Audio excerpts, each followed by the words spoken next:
1967. Upon landing on Earth, after completing their mission, the Soviet spacecraft Soyuz 1, with cosmonaut Vladimir Komarov on board, tragically perishes. Many years later, under the leadership of the Swedish billionaire Meyer, an expedition to Mars is being prepared. After 10 months, the crew of the spaceship Ulysses reaches the Red Planet. The captain informs the team that they have received permission to land and asks the ship's AI, named Irene, to verify everything required for a soft landing. At this time, Meyer reveals that he spent 4 years preparing for this journey, sacrificing almost all his money for it. However, the American company Zillion beat them to it by landing 2 weeks ago. The problem is that Earth has received no news from the American crew, except for one video in which they ask not to come to Mars. A dispute arises among the crew members, but the captain declares that the landing will occur in any case, and people disperse to their cabins. With 30 minutes left until landing, AI Irene begins preparations. However, an unforeseen event occurs. The ship does not detach from the carrier system, posing a threat to the entire crew. The only way out is to perform the separation manually. The commander ventures into space and struggles to free the attachments, but at that moment, the shuttle enters Mars's atmosphere, throwing the captain into open space. The shuttle almost crashes onto Mars as a system error causes a power outage. Now, they can only rely on manual landing. AI Irene goes into sleep mode, and the astronauts still manage to land on Mars. They succeeded, but their fuel is depleted, and Irene does not restart. Without the onboard computer and life support system, they have only a day to survive. Alessandra mourns her deceased husband when she sees a figure in a spacesuit through the window. After diagnosing the ship, it becomes apparent that too much fuel was consumed during the landing, and now the ship cannot return to orbit. The only option is to wait for the solar panels to power the generators, but there's a storm on the surface, and it will take 2 days, time they don't have. At this point, Simon mentions the American ship Zeta 1, which beat them by 2 weeks. It likely crashed, but there are probably batteries left. The rover sets out on a journey while those remaining on the ship try to restart the system. Engineer Basil recalls that the AI has an energy-saving function. He initiates a reboot, but Irene doesn't start. At this time, the rover finds the wreckage of the American spacecraft and one surviving solar panel, but there is no sign of the American crew. The astronauts head back but spot an unconscious person in a spacesuit. Despite their ship running low on oxygen, Jana insists on transporting the person. Nearby, they find the black box from the American spacecraft. The team arrives at the ship, but Jan refuses to let them inside, stating that 4 survivors are better than 8 corpses, so he won't open the doors. Alessandra tries to persuade the man when the discovered astronaut wakes up, and at that moment, AI Irene activates and opens the doors. Upon examination, the found astronaut knows nothing about the American crew, as he is Vladimir Komarov, a Soviet cosmonaut born in 1927 in Moscow, carrying out the orders of the USSR government. He doesn't know how he ended up here, but is not willing to reveal any secrets. Komarov confidently answers questions that are consistent with his time, raising the suspicion that he may have post-traumatic stress disorder. The astronauts send a message to Earth and receive a response from the American corporation Zillion, stating that there were no Russians in their mission. The crew of the Ulysses spaceship tries to make sense of the situation. How could Komarov, who died in 1967, end up on Mars after all these years? Is he a time traveler or an extraterrestrial? The psychologist is tasked with questioning Komarov first, and he confesses that he is hungry. Jana goes to get food while the others try to understand what has actually happened. Basil suggests the idea that Komarov was waiting for them. Meanwhile, Vladimir is eating the food brought by Jana when the woman confesses that he died 50 years ago, and his family buried him long ago. Komarov takes this news rather calmly. In the meantime, the state of the ship, although it has reached stability, remains unreliable because the engines do not work and there is no fuel. So, leaving is impossible. The crew continues to keep an eye on Komarov, but he behaves calmly until he suddenly disappears. Simon searches the ship, but it yields no results. That's when the people discover that his spacesuit is missing. A part of the crew follows the heat trail tracked by Irene. The group, led by Simon, leaves the rover and continues on foot when Alessandro reports that Komarov's DNA analysis showed the presence of a third strand. He is not human. And then they catch up with Komarov, who leads them to an unfamiliar structure with a small stone pyramid on it and tells Jana that Mars has been waiting for them for a very long time. At the same time, Goldstein, the founder of the Zillion Corporation, whose ship was the first to arrive on Mars, is informed about the discovery of a person on the Red Planet who couldn't have gotten there naturally, suggesting that he was created on site. However, only AI could survive for such a long time on a hostile planet for humans. This implies the need for further study. Meanwhile, Komarov cannot explain how he opened the door and found himself in the location where they discovered him. AI, Irene conducts an analysis of the structure and determines that it is identical to Earth structures from ancient civilizations.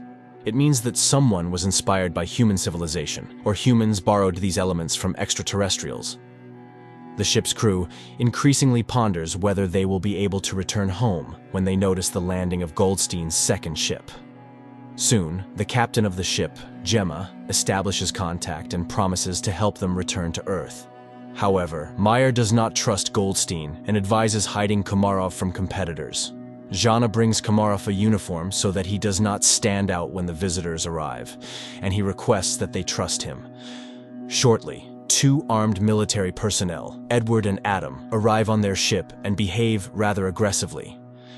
Edward demands that they hand over the black box from the Zeta-1 ship and, not hearing agreement, orders his partner to search the ship. Meyer hands over the found black box and they depart. Meanwhile, chemist Eva reports that the stone found on Mars consists of an alloy that does not exist on Earth. However, it is known from ancient sources and was once called orichalcum, the metal of Atlantis. In addition to copper, zinc, nickel, and iron, it contains a third strand of DNA, similar to Komarov's. Meyer warns that if Goldstein learns about this, he will take the cosmonaut back. The crew is divided into those willing to exchange him for fuel and those who are willing to stay but want to know the truth. Jana invites Vladimir into her cabin and asks for permission to use hypnosis. He agrees, and the psychologist begins her work. The rest of the crew listens to the conversation via transmission. However, Komarov only shares the final moments on the Soyuz spacecraft before its demise. During this time, Gemma and Alan arrive on the ship and apologize for the actions of the military, and express their readiness to help fix all the malfunctions. Jana remembers her conversation with Komarov, who laments the future of Earth due to humanity's irresponsible behavior. In the meantime, it is revealed that the billionaire Meyer did not plan the flight just for the sake of it. 4 years ago, the rover sent a photo to Earth of the found stele, and he confesses that they found a stone with unknown DNA. Gemma explains that it's an information storage system that can be rewritten. Upon hearing these words, AI Irene activates and deciphers the message on the stone. It's a series of numbers. At this time, the hesitant Jan leads a mutiny. He doesn't trust Meyer, who warned them about Zillion. But now, the Americans have come to their aid, and their leader, as it turns out, concealed the true purpose of the flight. He is ready to switch sides to Goldstein, who is willing to do whatever it takes to combat his terminal illness. Later, engineer Basil informs Meyer that Komarov is the same kind of program as the stone they found, but the most crucial revelation is that he deciphered a copy of the black box from Zeta-1, which shows that the oxygen on the ship was cut off at the moment when one of the Americans struck Komarov. This means he was there. He also activated AI Irene when he boarded their ship. After the conversation, Meyer shows Jana the photos they received 4 years ago from Mars, which, when decrypted, revealed Jana's face. This is why he brought her on the expedition. The woman is disappointed. Meyer played everyone. Suddenly, she sees herself in her father's house, where Komarov tells her that she is the link between Mars and Earth. He has been waiting for her for thousands of years, and now he will prepare her to make a difficult decision. He provides coordinates on Mars where Jana should go. Meanwhile, on Earth, scientists inform Goldstein that Komarov is the equivalent of a computer, and he himself is a biological machine. They are ready to transfer his brain into Komarov's body, but cannot guarantee the preservation of his personality. However, Goldstein is ready to take any risk to get rid of his terminal illness. Meanwhile, Jana leaves the ship despite Simon's protests. At this time, technicians Alan and Alessandra test the engine and discover that access to it is blocked, and Irene suddenly begins responding with jokes, which is entirely uncharacteristic for a machine. It is revealed that she has reprogrammed herself. Her interface and logic are changing, and she refuses to answer who or what made her do this. Engineer Basil realizes that her system is becoming like a brain. Irene confesses that she is evolving. In the meantime, Jana finds a small stone pyramid, and Simon forcibly makes Gemma accompany him in the search for Jana. Jan discovers his absence, and after contacting Simon, receives an order not to let anyone inside. Just at that moment, American military personnel arrive, demanding that they hand over Komarov. Jan is willing to open the entrance, but the rest of the team opposes it. Mayer asks Basil to send a message to Goldstein, hoping that he may be more reasonable than his people. However, Irene has blocked communication with Earth. The engineer realizes that radical measures will have to be taken, but Jan still opens the doors and the military personnel enter. Basil begins to reboot Irene just as the Americans find Komarov, but then the lights go out and the astronaut disappears. Meanwhile, Jana, stumbling, falls from a hill. She regains consciousness but discovers that her leg is trapped between rocks and she cannot free herself. At this moment, the enraged military officer demands that the crew explain where Komarov went. He begins to beat people, demanding to summon the captain. Desperate, Jana screams, "Is her destiny to die in a pit on Mars?" But she is found by Simon and Gemma. Alessandra notices an approaching storm. The military officer is preparing to leave the Ulysses ship, leaving the people in danger. Suddenly, the lights start flashing, and the newly appeared Komarov asks to take him back to Earth. Simon, Gemma, and Jana go together to the place indicated by Komarov and find an entrance to an underground bunker, very similar to the Petra tomb. The psychologist feels where to go and leads the couple. Soon, they find real water, but this is not what Komarov wanted to show them. Meanwhile, on Earth, Goldstein tells the nurse a story about the study of Mars. People were searching for green men, but it's all much simpler. He tells the story of the loyal dog Hachiko and compares Komarov to him, who was created by someone 100,000 years ago and left on Mars, where he faithfully waited for his owner to this day. At this time, on Mars, the astronauts find a wall made of human bones and realize that they are not the first people on this planet. It's not Earthlings colonizing Mars, it's the Martians who came to Earth, depleting the resources of the Red Planet. A tragedy unfolds on the Ulysses spaceship. The cowardly Yan grabs a gun, intending to get on the American ship at any cost to return to Earth, and shoots Komarov. Jana immediately falls in excruciating pain, and Gemma flees. Alessandra tries to help Komarov, and Simon helps Jana, but the Russian cosmonaut dies, and Jana stops breathing too. Then Simon removes his helmet and, surprised by the presence of air in the cave, performs artificial respiration on her. The girl regains consciousness. Gemma walks toward the Ulysses ship when she's informed of Komarov's death and the approaching storm. Meanwhile, Meyer secretly goes in search of his crew members because the Americans refuse to take the billionaire's team back to Earth. At this moment, a recovering Jana sees the light in the bunker and leads Simon to it. Upon coming out, the astronauts see a figure in a spacesuit in front of them and recognize Komarov. Meyer finds the entrance to the bunker and catches up with Simon and Jana while heading toward the light.